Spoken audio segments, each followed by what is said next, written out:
So I'm putting my hair up to Jesus, like that girl in Respect Woman PewDiePie video said. You shouldn't put your hair up to Jesus like that. Girls don't like that. And you shouldn't love yourself. That's not important. Anyway, I was thinking about celibacy, brahmacharya, and how really reading a different perspective on sex back when I was like a young man in college, and then it was talking about how celibacy is actually good, and it was a totally opposite perspective of what the communists push in the school system, for example, or in the mainstream society culture, pop media.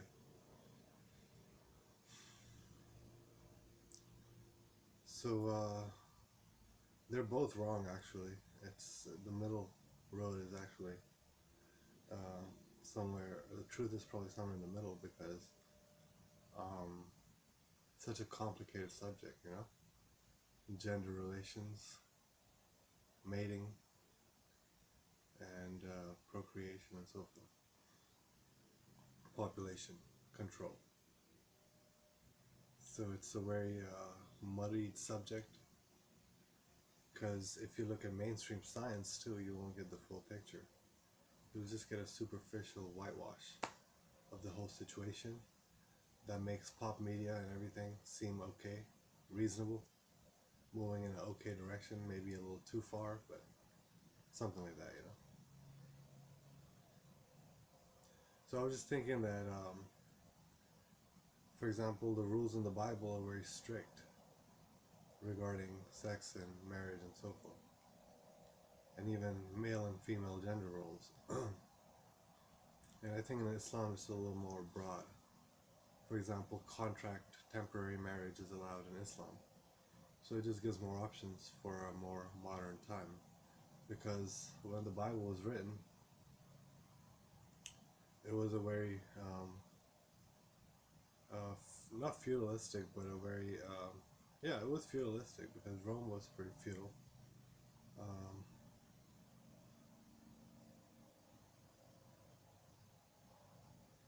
there was a lot of slavery, for example, you know.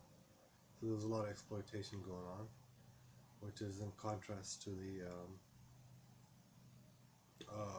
decentralized tribal society.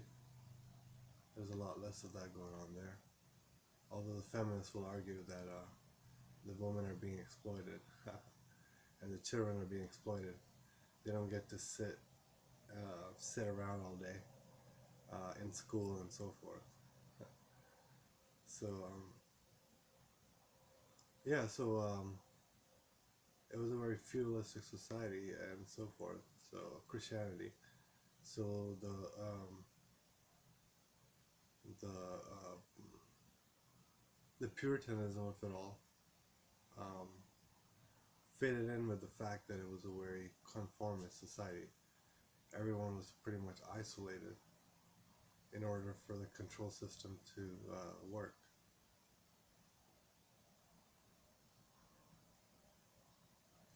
So it would make sense to limit sexuality as much as possible. Um, but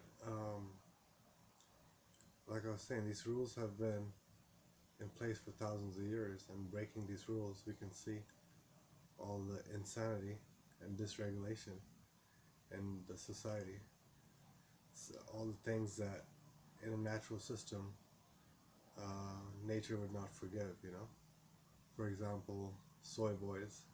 Nature would, in a tribal setting, you couldn't have all your young males being soy boys, because um, then you would easily be invaded. You would have a good offense or a defense of force. Um, or the single motherhood epidemic. That wouldn't last in nature, because those women would kind of die out and their kids would starve, at least. um, and then they would be shamed, so they would die out, I guess.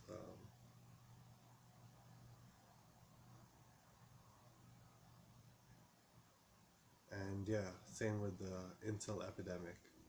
These young men would have raped a lot more women in a more natural society, or killed a lot more people. So, in frustration. Um, so yeah, for example, I just did an article or posted an article on, I forgot the term of it, but it basically means how when a person gets abused or dominated or um, or comes in contact with someone with a dark triad personality, which are the abusive personalities, the exploitive personalities of the narcissist, the sociopath, the psychopath, the antisocial personality disorder, that category. And I don't know if borderline is part of it, but they're also very exploitative. But they're exploitative with a innocent kind of mentality, and that's supposed to be because of abuse or something. But that's a characteristic Delilah from the Bible. She destroyed the most powerful man, Samson, the most powerful and just king, Samson. She destroyed him by playing on his romantic weaknesses or his romantic feelings and his trust and his naivety. So she made him impotent basically with her mind games. Um, a lot of women I find are like Delilahs in that way. In fact, most of them are. And then the boss bitches are the Jezebels. They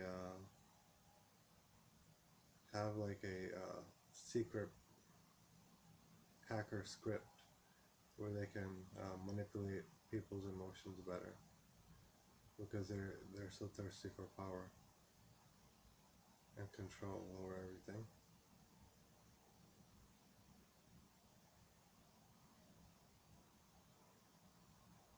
So yeah, women tend to get attracted to the dark triad because I think it's because these aliens, basically psychopaths and so forth, they're basically spiritual aliens if you think about it, or morally insane, which is what psychopathy means. But these people are basically hijacked our human race. If you look at the stories of the gods in the Bible too, these people have basically hijacked the human race. Therefore, their genes are in most of us, so we all have these traits. For example, I have an addictive personality sometimes. That's a psychopathic trait. Or, being impulsive, things that are common in our society, and have been getting worse because we live in a sadomasochistic society, actually, if you really break it down for what it is. So yeah, these laws were basically there to prevent women who are emotionally easily more manipulated because of their groupthink. So these regulations in the Bible and so forth, these rules of celibacy and taking these contracts seriously and doing your part and so forth, and not allowing yourself to be corrupted by the negativity of actions and forces out there. I think that's what they were originally in place for, because women have always have to be protected in civilization, because civilization, like I say, is an artificial construct. It's not living out in nature like a tribal human being, but it's actually a set of dogmas and so forth. So, for example, just by bribing somebody, you could probably become a celebrity for a few months or years or something. But does that mean in this artificial civilization, in the natural civilization, you couldn't do that so easily? But here, it's easy to like make a false image and portray that because we are living in such an isolated and fractured and artificial society full of illusions and super stimulus, just like women wearing makeup to look like babies to make us get that babying instinct for them or fathering instinct for them. So we can be Captain Simpa hose, save a hose. Um, that's like a adult protecting the child kind of instinct, um, which is why women have it for each other too. But anyway, that's an example of a super stimulus, which is enabled by the artificial civilization, and not saying you can do it in the natural civilization, but you can do it in such a grandiose and corruptible way, such a common way, and in such a unnatural way, basically.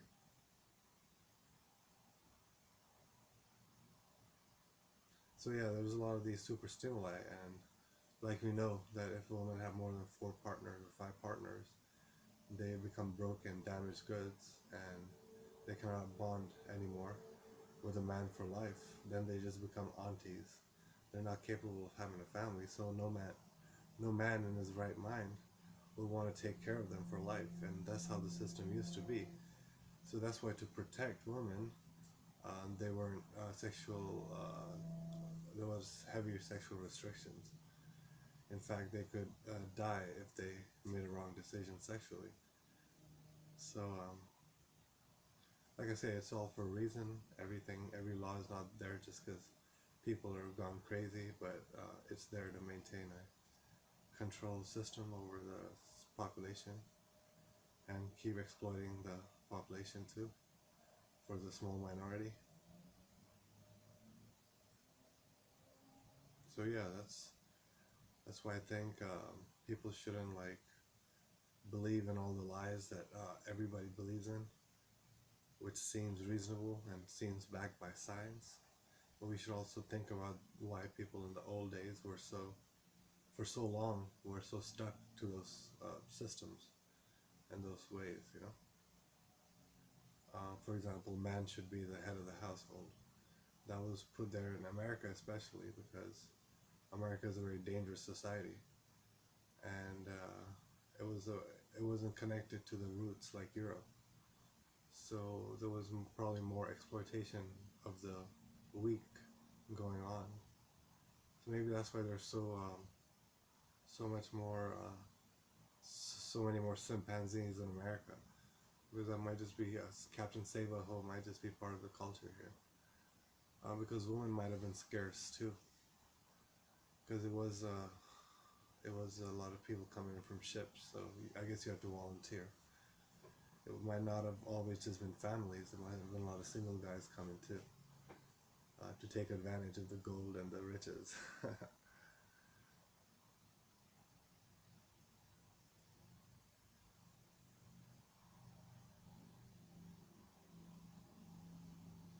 So yeah, my point was that promiscuity is not really good because everything that's promoted by the mainstream is basically bad for the general population. It's not technically bad, but it's like if you just take it as face value and follow it, then you're gonna you're gonna ruin yourself basically. That's what I found in my experience, because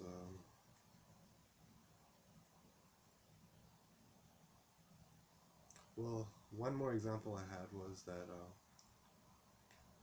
viruses are really tiny things, and a whole lot of people for centuries have been talking about controlling the human population and causing disease and so forth in segments of the population. And I think that's what AIDS was all about. It was experimentation done on the population to see if they could spread a virus and how, and what would happen if they released the virus into the population. STD, artificial STD. And viruses are so small that they're nanotech, so they can get through the plastic holes in the condoms, for example. Condoms are just to stop the bacteria like gonorrhea and syphilis, and bacteria and so forth, the bigger particles that cause STDs more commonly. I think it's gonorrhea, chlamydia, and gonorrhea, chlamydia, and hepatitis is also common now, but that's a virus. Anyway, there's syphilis, yeah. Syphilis might be a virus, I'm not sure. But those three were historically the most common STDs. And condoms stop them, but I think even lemon juice stops them. And lemon juice even stops AIDS, they believe, in Africa, I think.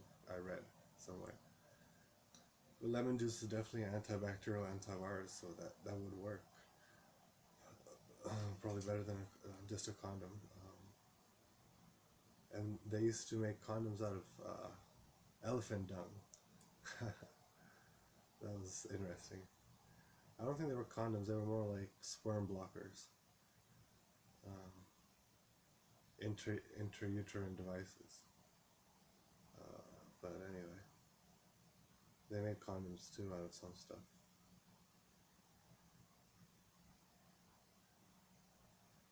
But yeah, like in warm climates, sex is more common. But then again, life is less valuable in cold, warm climates too. In cold climates, people tend to take care of each other better, because there's that sense that that person can help you, and life is so valuable, so hard to preserve in a cold climate. But in a warm climate, when life is easy to preserve, then people take it for granted, and so sex is more common, but violence is also more common there. Uh, so yeah, that's another interesting topic of warm climate versus cold climate.